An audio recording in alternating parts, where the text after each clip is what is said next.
Mister Rahman teaches us English, এখানে mister রহমানটা কি?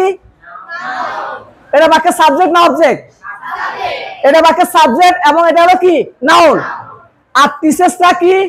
Verb. টিচেসটা কি? ভার্ব। আসটা কি? অবজেক্ট। আসটা কোন পার্টস অফ স্পিচ? আসটা কোন পার্টস অফ স্পিচ? আসটা প্রিপোজিশন, প্রোনাউন। আসটা কি? প্রোনাউন। ইংলিশটা কি? অবজেক্ট। এটা কোন পার্টস অফ স্পিচ? নাউন। তারপর হচ্ছে we learn English to mister Rahman, এখানে সাবজেক্ট কোনটা? উইটা কি? প্রোনাউন। ভার্ব কোনটা? লার্নটা কি? Verb.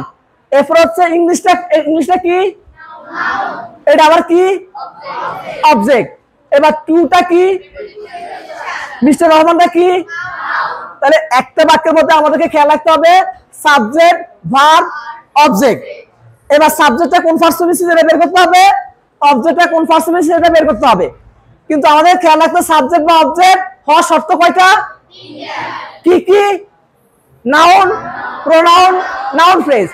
Noun, pronoun, noun phrase. এটা ছাড়া তেমন সাবজেক্ট হওয়ার সম্ভাবনা খুব কম। আচ্ছা, এরপরে খেয়াল করো হুররা we have one the game, এখানে হুররাটা কি? কোন পার্টস অফ স্পিচ? এটা কি? উইটা কি? প্রোনাউন। উইটা কি? প্রোনাউন। হ্যাভটা কোন ভার্ব? Auxiliary verb. ওয়ানটা কি? মূল ভার্ব। দা গেমটা কি? তাহলে একটা বাক্যের সাবজেক্ট, ভার্ব, অবজেক্ট, আবার সাবজেক্ট কোন পার্টস অফ স্পিচ, অবজেক্ট কোন পার্টস অফ স্পিচ, এগুলো আমাদেরকে বের করতে হবে। ঠিক আছে? এবার ডু অর ডাই, এই বাক্যে দুটা কোন পার্টস অফ স্পিচ? দুটা কোন parts of speech? Verb. Do অর্থ কি? ডু দ্বারা কাজ বুঝাইছে না? ডুটা কি? ভার্ব। আচ্ছা, অরটা কি?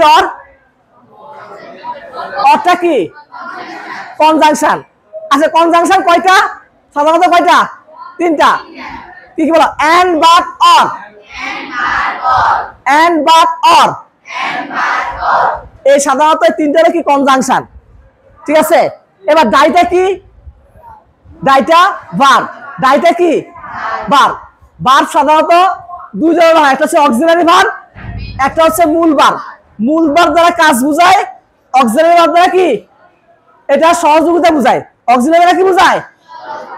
অক্সিলারি দ্বারা কাজ বুঝায় না, এটা দ্বারা কি বুঝায়? সংখ্যা, অবস্থা, সংখ্যা, পরিমাপ। কোন একটা জিনিসের কি হবে? সংখ্যা, পরিমাপ, অবস্থা বুঝাতে আমরা সাধারণত অক্সিলারি ভার্ব ব্যবহার করি। আর কাজ বুঝালে কি ভার্ব ব্যবহার করে? মূল ভার্বটা ব্যবহার করে। তাহলে আমরা আজকের আলোচ্য বিষয় হচ্ছে একটা বাক্যের নাউন কিভাবে হয়। আমার নাউন হওয়ার শর্ত কয়টা? তিনটা। According to definition, according to suffix and according to position. According to definition কি? রানা, রিনা ব্যক্তি, নাউন। ফ্রেন্ড, বুক, বস্তু, নাউন। হাতিয়া, নোয়াখালী স্থান। ক্যাট, ডগ, প্রাণী, নাউন। অনেস্টি, ট্রুথফুলনেস গুণ, নাউন। বাংলা, ইংলিশ, নাউন, যে কোনো বিষয়। এরপরে পরিবেশের যত উপাদান আছে সবগুলা কি? নাউন।